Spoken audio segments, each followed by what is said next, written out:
نحمده ونصلي ونسلم على رسوله الكريم اما بعد فاعوذ بالله من الشيطان الرجيم بسم الله الرحمن الرحيم عالم الغيب فلا يظهر على غيبه احدا الا من ارتضى من رسول صدق الله العلي العظيم وبلغنا رسوله النبي الامين الكريم ونحن على ذلك لمن الشاهدين والشاكرين والحمد لله رب العالمین۔ عزیزان گرامی، ہم معذرت خواہ ہیں کہ آج ہمارا یہ آڈیٹوریم اوور فلو ہو چکا ہے اور لوگوں کو بیٹھنے کی جگہ نہیں ہے، اور دوسری تکلیف آپ کو یہ ہو رہی ہوگی اس لیے کہ آج ہال کا اے سی بند ہے، ایئر کنڈیشن بند ہے کسی وجہ سے، اس لیے آپ کو گرمی بھی محسوس ہو رہی ہوگی۔ امید ہے کہ آپ صبر سے کام لیں گے، اس لیے کہ صبر کا صلہ اللہ کی معیت ہے، اور یہ نشست حصول علم دین کے لیے منعقد کی گئی ہے۔ میں آپ کو یہ بھی بتا دوں کہ کوئی یہ نہ سمجھے کہ آج شب برات ہے، آج مسجد میں نفل پڑھنا چاہیے۔ میرے عزیزوں اور میرے دوستوں، علم دین کے سلسلے میں حضور علیہ الصلوۃ والسلام نے فرمایا تدارس العلم ساعۃ من اللیل خیر من احیائها، کہ رات میں تھوڑی دیر علم دین حاصل کرنا رات بھر کی عبادت سے بہتر ہے۔ آج یہاں آپ روایتی انداز میں تقریر اور خطاب سننے کے لیے نہیں بلکہ علم دین حاصل کرنے کے لیے آئے ہیں۔ یہ کتابیں کیوں رکھی ہوئی ہیں میرے عزیزوں اور میرے دوستوں؟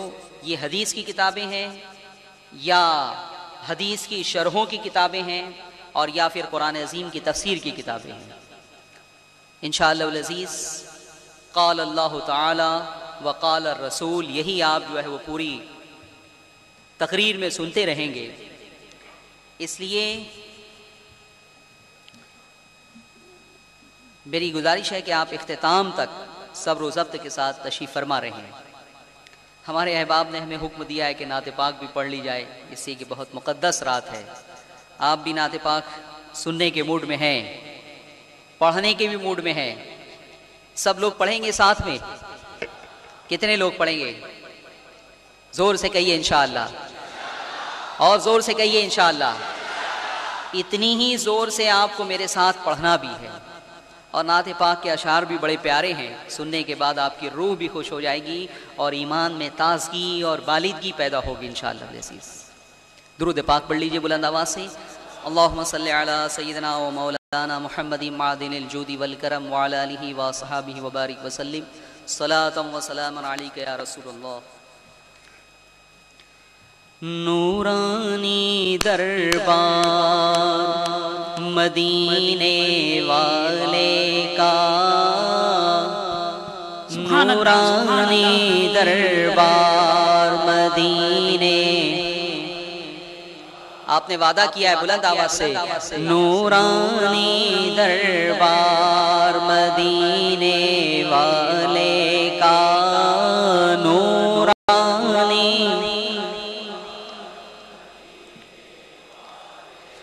سب سے بڑی ہے ذات مدینے والے کی۔ یہ مخلوق کی بات ہو رہی ہے، مخلوق کی، مخلوق میں سب سے بڑی ہے ذات مدینے والے کی، سب سے بڑی ہے ذات مدینے والے کی، سب سے بڑا دربار مدینے والے کا، سب سے بڑا دربار، لے کے چلو اب مجھ کو مدینے، لے کے چلو، لے کے چلو اب مجھ کو مدینے، لے چلو، لے کے چلو اب مجھ کو مدینے لے کے چلو، کیوں میں تو ہوں بیمار مدینے والے کا، میں تو ہوں بیمار، اور اپنے تو اپنے ہیں دشمن بھی بولے، کیا ایک کتاب عیسائیوں کی طرف سے لکھی گئی ہے جس میں 100 دنیا کے عظیم لوگوں کی جو ہے وہ ہسٹری اور نام لکھے ہوئے ہیں، اس میں سب سے پہلا نام حضور علیہ السلام کا ہے۔ تو اسی شاعر کہتا ہے، اسی حقیقت کو جو ہے وہ شعر میں بیان کرتا ہے، سب اپنے تو اپنے ہیں دشمن بھی بولے، اپنے تو اپنے ہیں دشمن بھی بولے، کیا اعلیٰ ہے کردار مدینے والے کا، اعلیٰ ہے کردار مدینے والے کا، اعلیٰ ہے کردار،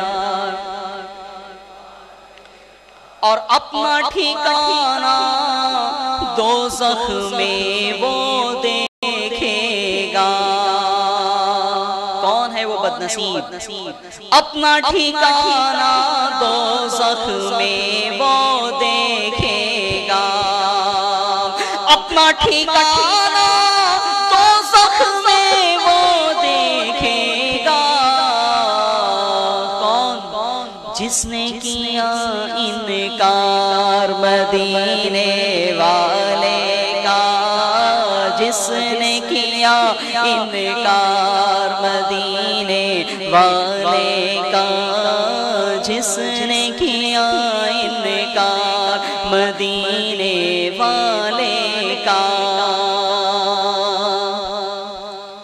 اور جہنمی کون ہے وہ آپ نے دیکھ لیا، اب جنتی کون ہے؟ اللہ اکبر۔ ایک شعر میں ایمان کی حقیقت بیان کر دی گئی ہے، شاعر بڑے کانفیڈنس کے ساتھ کہتا ہے، جنتی ہے وہ جنتی ہے وہ جنتی ہے،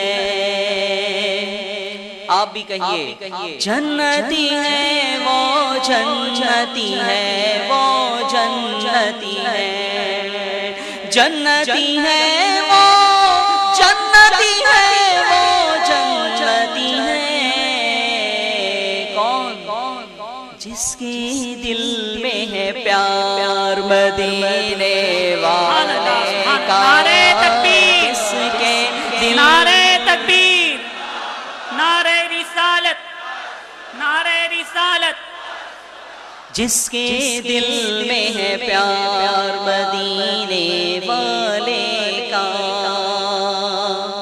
اور آخر میں ایک التجا، ایک تمنا کہ اگر اللہ ہماری اس تمنا کو پوری کر دے تو ہمارے اس گنہگار وجود کے اوپر جہنم کی آگ حرام ہو سکتی ہے۔ شاعر کہتا ہے، اور جب آپ سنیں گے تو آپ کہیں گے کہ میرے بھی دل کی تمنا ہے، میرے بھی دل کی بس یہ ایک تمنا ہے، میرے بھی دل کی بس یہ ایک تمنا ہے، جھوم کر کہیں تمنا کیا ہے؟ سننے کے بعد آپ کا دل پکار اٹھے گا کہ ہاں یہ تو میری بھی تمنا ہے، میرے بھی دل کی بس یہ ایک تمنا ہے، میرے بھی دل کی بس ایک تمنا ہے، کیا ہو جائے دیدار مدینے والے کا، ہو جائے دیدار مدینے والے کا، ہو جائے دیدار مدینے والے کا۔ اللہم صل وسلم وبارک علیہ پاک پڑھی اللہم صلی علی. عزیزان گرامی، آج کے ٹاپک کا تعلق آپ کے عقیدے سے ہے. علم غیب انبیاء کرام کے لیے، حضور علیہ الصلوۃ والسلام کے لیے ہم تسلیم کرتے ہیں، لیکن اسی عقیدے کو آج شرک قرار دیا جا رہا ہے. یہ کہا جا رہا ہے کہ اللہ کے سوا غیب کوئی نہیں جانتا. انبیاء اور اولیاء اور حضور علیہ الصلوۃ والسلام کے لیے علم غیب کا عقیدہ رکھنا یہ شرک ہے. میرے عزیزوں اور میرے دوستوں، جو ہمارا عقیدہ ہے، جسے ہم قرآن و سنت سے ثابت سمجھتے ہیں، اس کے بارے میں یہ کہا جا رہا ہے کہ یہ شرک ہے. اب ایسے موقع پر لوگ کنفیوژن کا شکار ہیں، تذبذب کا شکار ہیں. کیا صحیح ہے، کیا غلط ہے، کیا حق ہے، کیا باطل ہے. یہ فیصلہ کرنا لوگوں کے لیے انتہائی دشوار ہو چکا ہے. ایمان کا تحفظ جو ہے وہ دشوار ہو چکا ہے. اس لیے آج جب تک آپ کا ذوق سماعت میرا ساتھ دیتا رہے گا، اس وقت تک میں آپ کو آپ کے عقیدے کی دلیلیں بتاتا رہوں گا اور سناتا رہوں گا. عزیزان گرامی، سب سے پہلے تو میں آپ کو بتا دوں کہ انبیاء کرام کے لیے اور رحمت عالم صلی اللہ علیہ وسلم کے لیے ہم جو علم غیب کا عقیدہ رکھتے ہیں وہ کس تفصیل کے ساتھ رکھتے ہیں.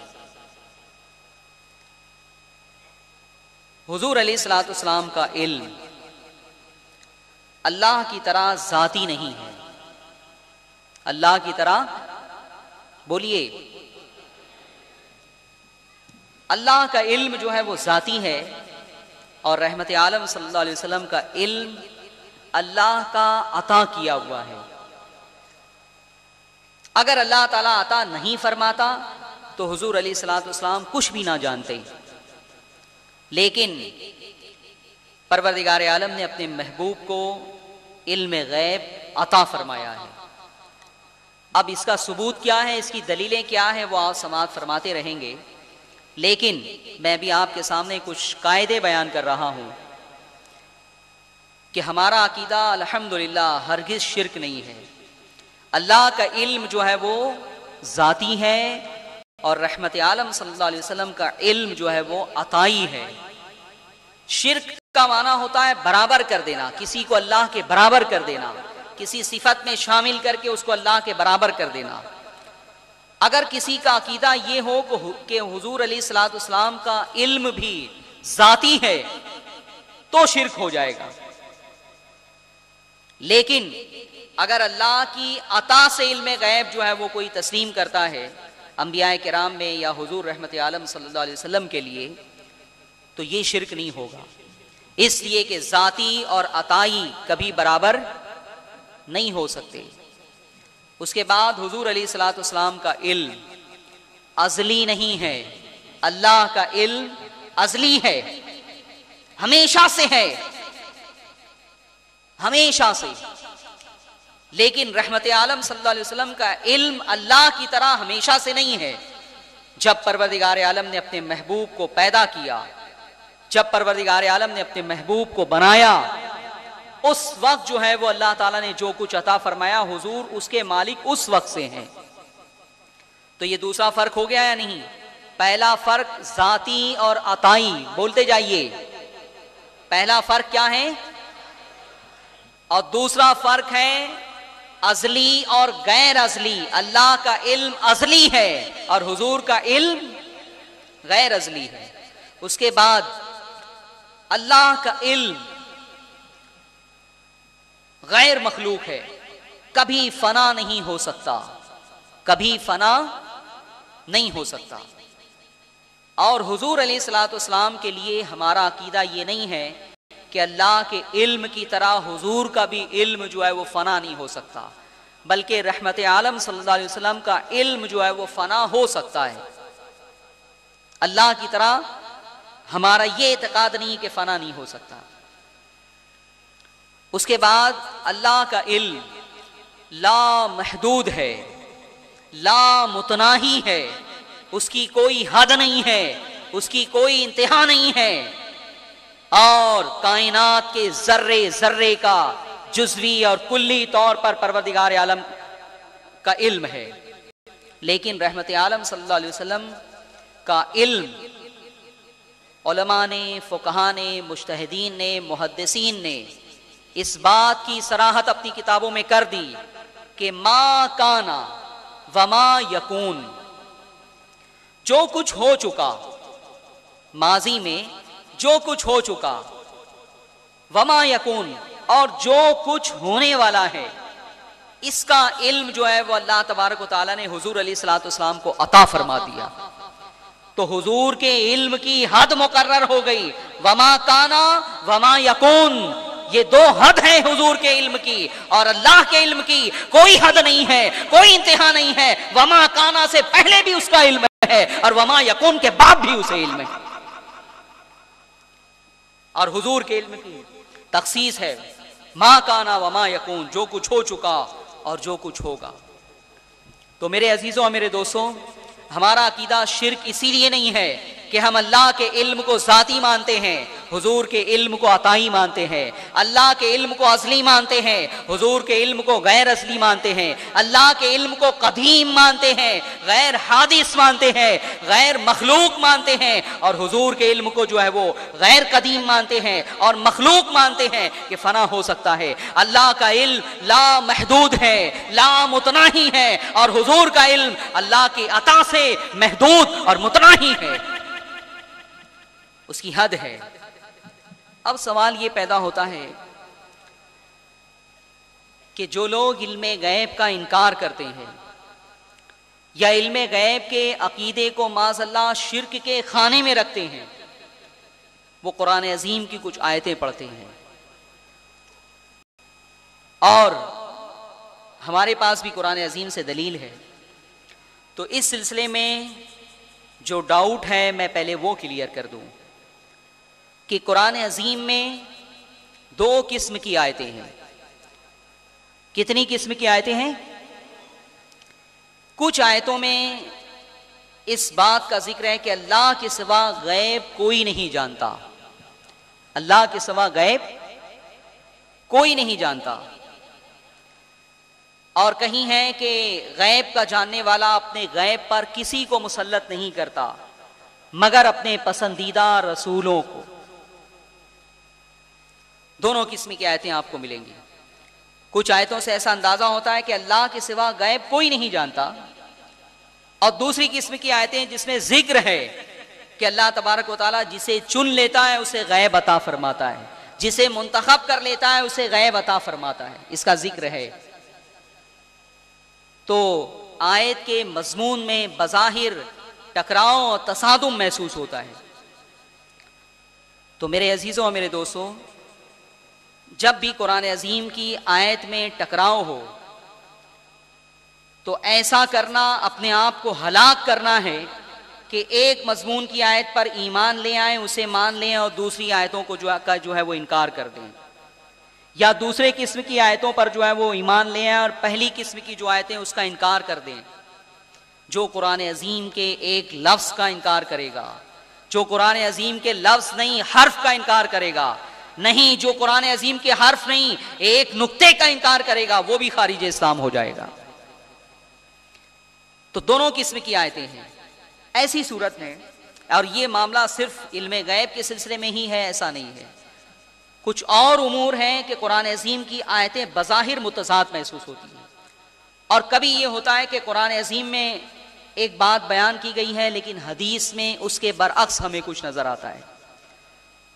تو سارے علماء، فقہا اور محدثین اور مجتہدین کا اصول یہ ہے اس سلسلے میں کہ جب قرآن عظیم کی آیتوں میں اور مضامین میں بظاہر اختلاف محسوس ہو تو پھر اس کے اندر ایسی تطبیق واجب ہے شرعن کہ جس سے دونوں معنی صحیح ہو جائیں اور تضاد اڑ جائے.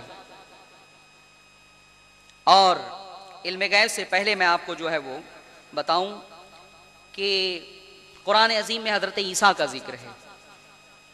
عیسائی یہ کہتے ہیں کہ حضرت عیسیٰ کو تو عیسائیوں نے مل کے جو ہے وہ سولی پر چڑھا دیا، انہیں جو ہے وہ سولی پر چڑھا دیا گیا.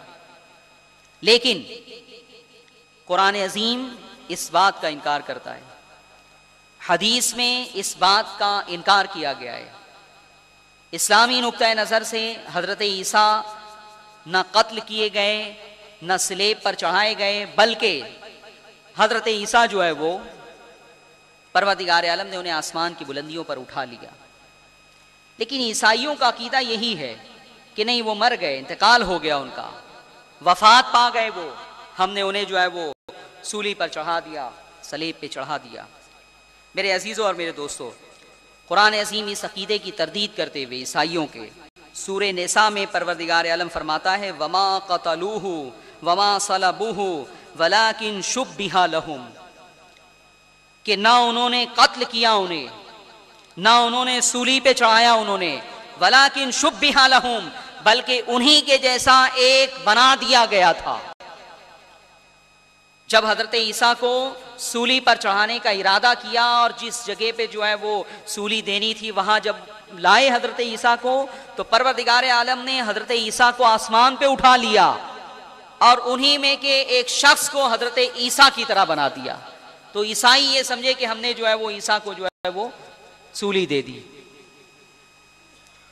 تو قرآن عظیم اس کا انکار کرتا ہے وما قتلوہ وما صلبوہ ولکن شبہ لہم، بلکہ انہی کی طرح ایک بنا دیا گیا تھا. دوسرے مقام پر پروردگار عالم فرماتا ہے وما قتلوہ یقیناً، کہ بے شک انہوں نے ان کو قتل نہیں کیا ہے.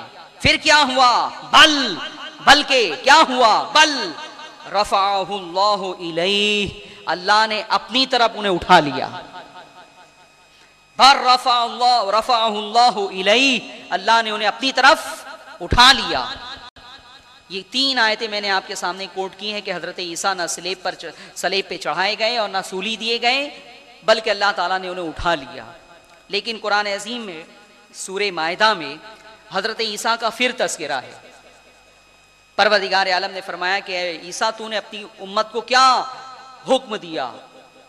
کیا اس بات کا حکم دیا کہ وہ تجھے اور تیری ماں کو جو ہے وہ خدا بنا لے؟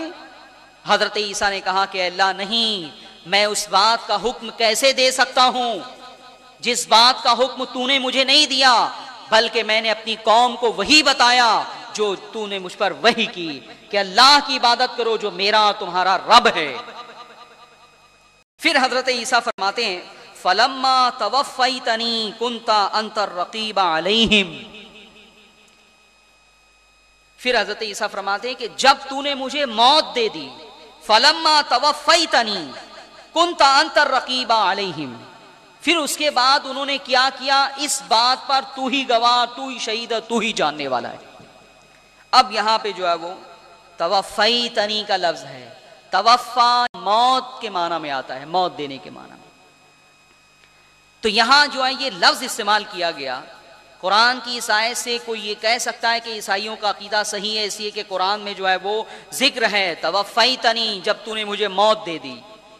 لیکن میرے عزیزوں اور میرے دوستوں، جب قرآن میں ہے وما قتلوہ وما صلبوہ، کہ انہوں نے انہیں نہیں قتل کیا اور نہیں جو ہے وہ سولی دی، اور پھر اس کے بعد ہے وما قتلوہ یقیناً، بلکہ بے شک انہوں نے قتل نہیں کیا، تو پھر اب توفا کا معنی کیا کیا جائے گا؟ تو سارے مفسرین نے، سارے مترجمین نے، دیکھ لیجئے آپ کسی کا بھی ترجمہ اٹھا کے، توفا کا کسی نے بھی ترجمہ جو ہے وہ موت نہیں کیا ہے، بلکہ توفا کا ترجمہ کیا گیا ہے کہ اللہ تبارک و تعالیٰ نے انہیں جو ہے وہ اٹھا لیا سے کیا ہے. اور اٹھا لینا عربی لغت کے اعتبار سے اس معنی کی گنجائش ہے، اس لیے جو ہے وہ یہاں پہ اٹھا لیا کا ترجمہ کیا. اگر یہ ترجمہ نہیں کیا جاتا تو قرآن عظیم کی آیت میں تضاد محسوس ہوتا. عیسائی اپنے عقیدے کی اس آیت سے جو ہے وہ دلیل لاتے کہ قرآن میں تو ہے توفا کا لفظ. بہرحال میرے عزیزوں اور میرے دوستوں، اب اس اصولی بحث کے بعد میں آپ کو بتاؤں کہ قرآن عظیم میں وہ کون سی آیتیں ہیں جس سے یہ استدلال کیا جاتا ہے کہ اللہ کے سوا غیب کوئی نہیں جانتا. اور الحمدللہ ہمارا عقیدہ دونوں قسم کی آیتوں پر ہے. سورہ نمل آیت نمبر 65 پروردگار عالم فرماتا ہے قُلْ لَا يَعْلَمُ مَنْ فِي السَّمَاوَاتِ وَالْأَرْضِ الْغَيْبَ إِلَّا اللَّهُ. اے محبوب آپ فرما دیجئے لا يعلم من فی السماوات والارض، زمین اور آسمان میں کوئی ایسا نہیں ہے جو غیب جانتا ہے، الا اللہ، مگر اللہ.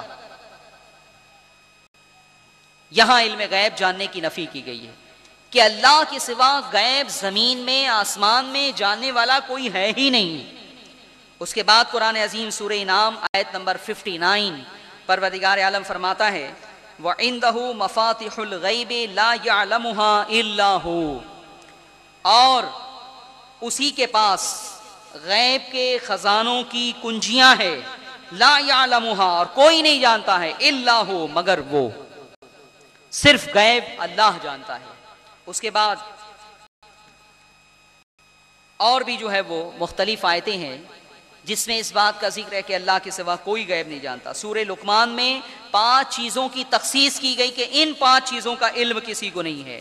پروردگار عالم سورہ لقمان آیت نمبر 34 میں فرماتا ہے ان اللہ عنده علم الساعة وينزل الغیث ويعلم ما في الارحام وما تدری نفس ماذا تکسب غدا وما تدری نفس بأي ارض تموت ان اللہ علیم خبیر.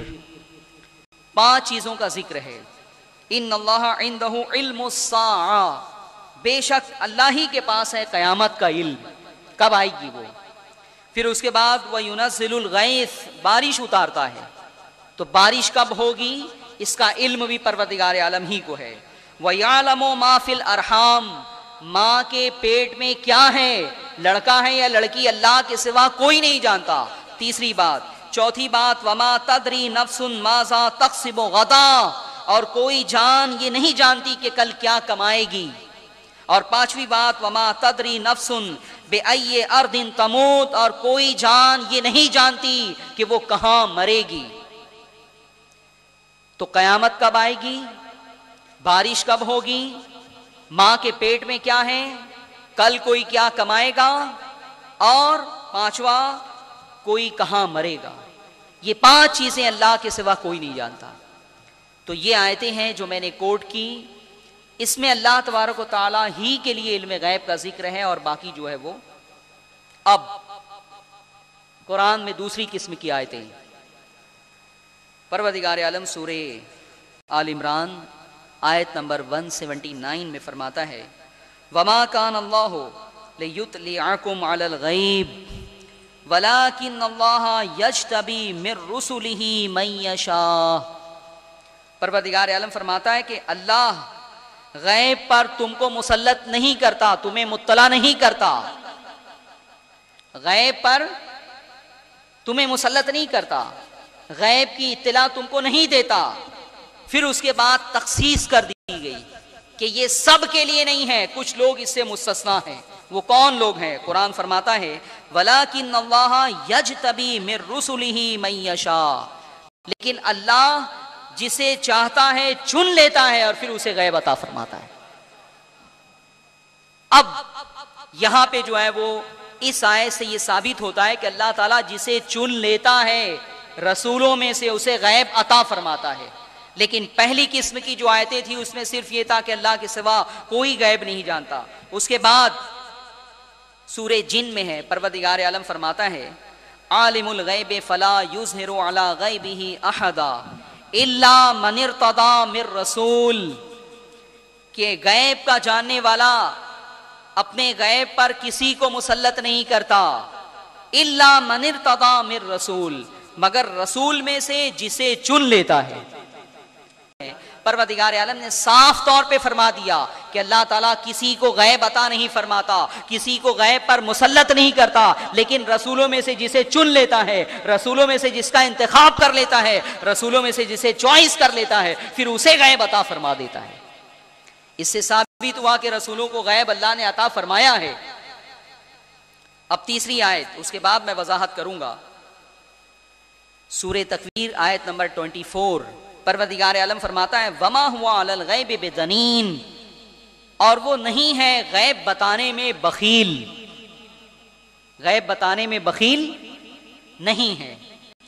اب یہاں پہ قرآن عظیم میں وما ہوا اور وہ نہیں ہے، بعض مفسرین اس طرف گئے کہ ہوا کی ضمیر کا مرجع اللہ تبارک و تعالیٰ کی ذات ہے، لیکن اکثر مفسرین یہی کہتے ہیں، اکثر مفسرین کی رائے یہی ہے کہ وما ہوا کی جو ضمیر ہے اس کا مرجع حضور علیہ الصلوۃ والسلام ہے، کہ یہ غیب بتانے میں بخیل نہیں، نبی کا تذکرہ ہے، حضور کی ذات مراد ہے کہ حضور غیب بتانے میں بخیل نہیں ہے.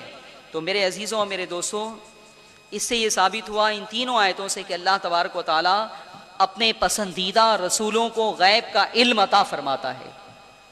اور پھر حضور علیہ الصلوۃ والسلام کے بارے میں فرمایا کہ یہ غیب بتانے میں بخیل نہیں ہے. بخیل کسے کہا جاتا ہے؟ جس کے پاس دولت ہو، اپنے پاس مال رکھتا ہو اور اس کے باوجود دوسروں کو نہ دیتا ہو، اسی کو جو ہے وہ بخیل کہیں گے یا نہیں آپ؟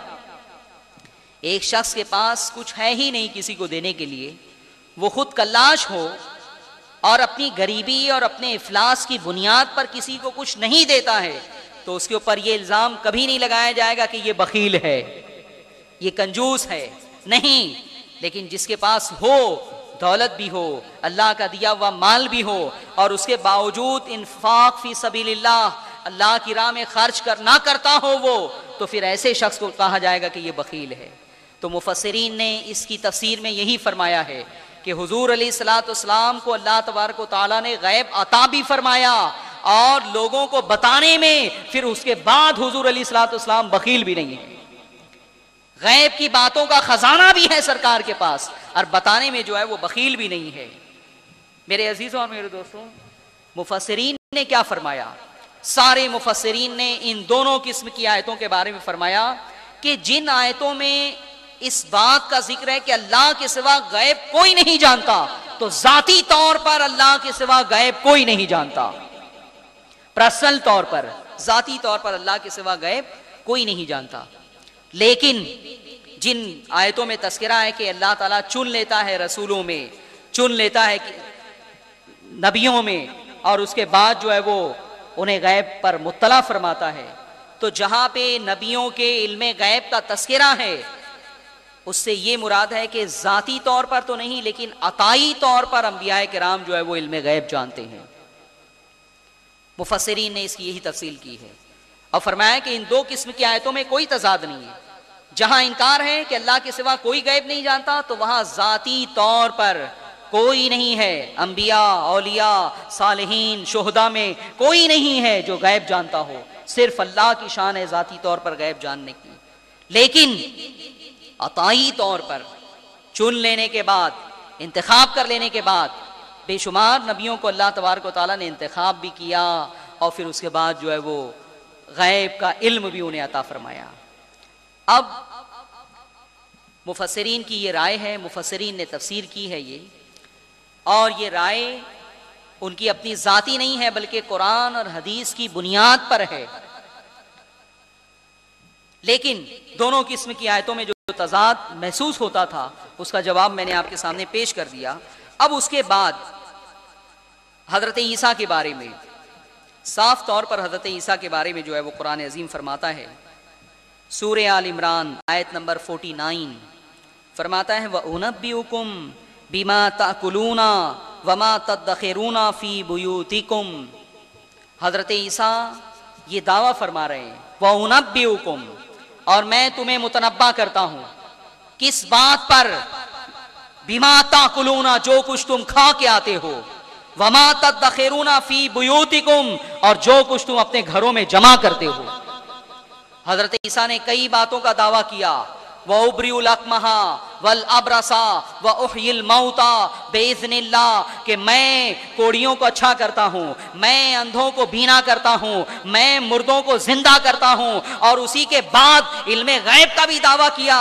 فرمایا وَأُنَبِّئُكُم میں تمہیں آگاہ کرتا ہوں، میں تمہیں بتاتا ہوں بِمَا تَأْكُلُونَ جو کچھ تم کھا کے آتے ہو، وَمَا تَدَّخِرُونَ فِي بُيُوتِكُمْ اور جو کچھ تم اپنے گھروں میں جمع کرتے ہو.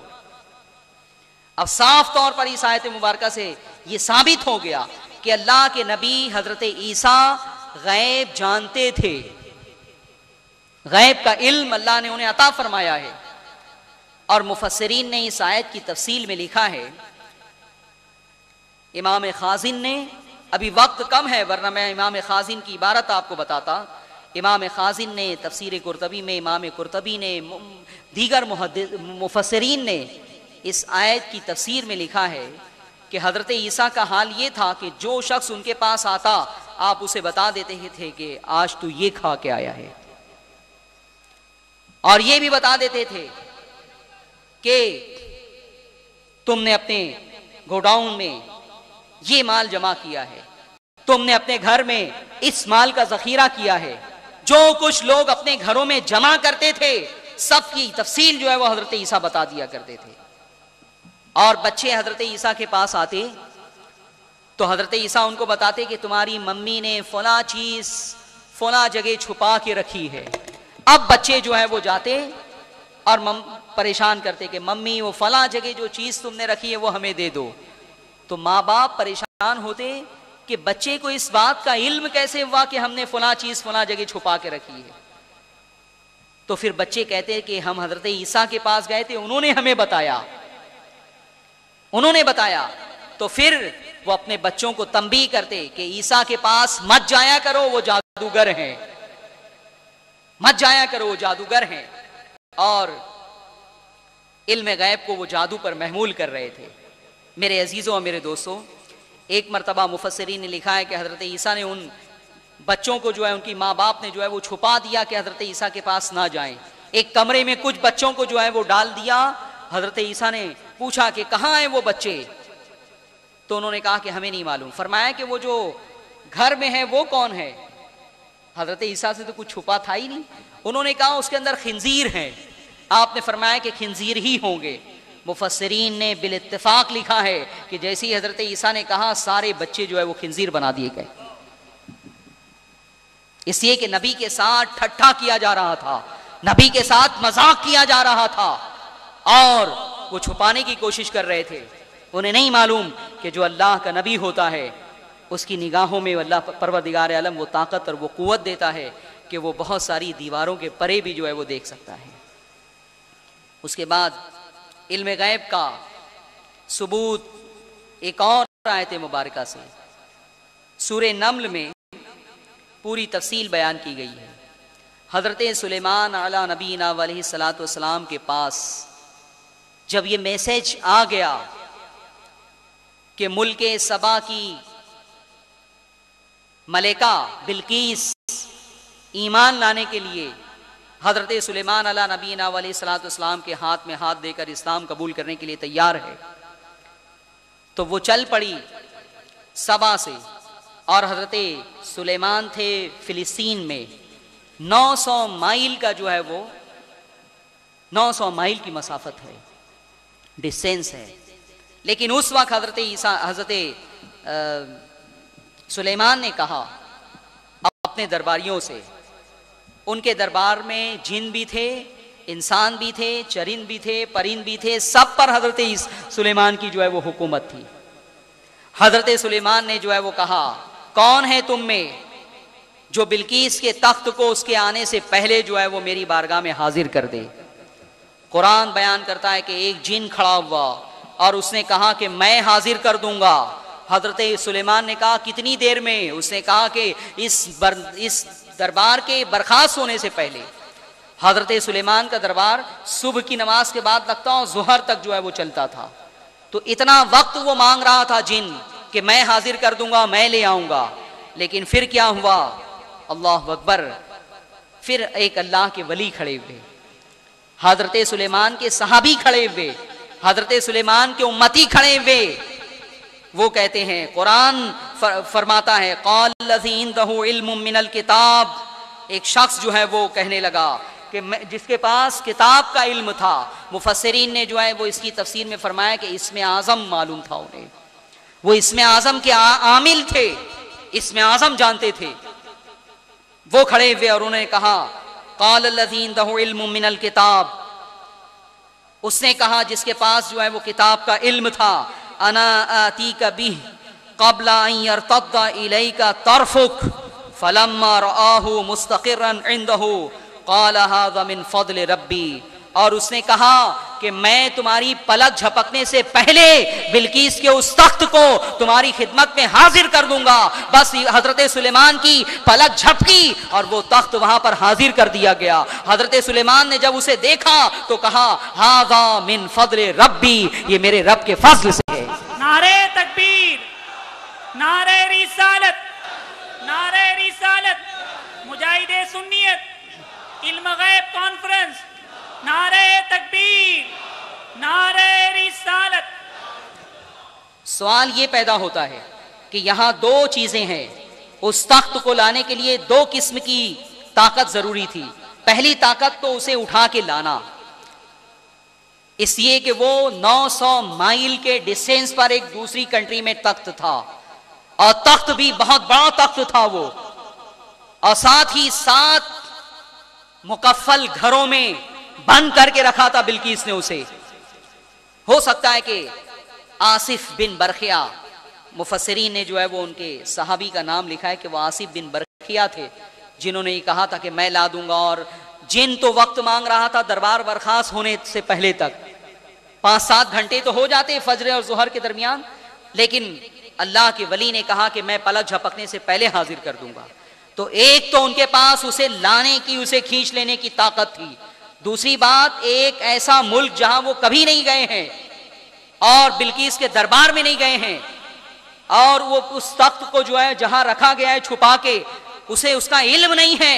تو سوال یہ پیدا ہوتا ہے کہ وہ کیسے وہاں پہنچ گئے. انہیں تو سوال کرنا چاہیے کہ میرے پاس لانے کی طاقت تو ہے، اے سلیمان میں لا سکتا ہوں روحانی قوت کی بنیاد پر، لیکن وہ ہے کہاں؟ میں جا کے تلاش کہاں کروں؟ میں اس ملک میں کہاں ڈھونڈوں؟ اور بلقیس نے اسے کہا چھپا کے رکھا ہے، مجھے کیا معلوم، اگر آپ بتا دیں تب میں لا سکتا ہوں. لیکن نہیں، قرآن عظیم نے صاف طور پر بیان کر دیا کہ اس نے کہا، اسے یہ بھی معلوم ہو گیا کہ وہ بلقیس کا تخت کہاں رکھا ہوا ہے، اور ساتھ ہی ساتھ اپنی روحانی قوت سے زمین کے اندر جو ہے زمین کی تہوں میں کھینچ کر جو ہے وہ حضرت سلیمان کے دربار میں حاضر کر دیا. نعرہ تکبیر، نعرہ رسالت، علماء اہل سنت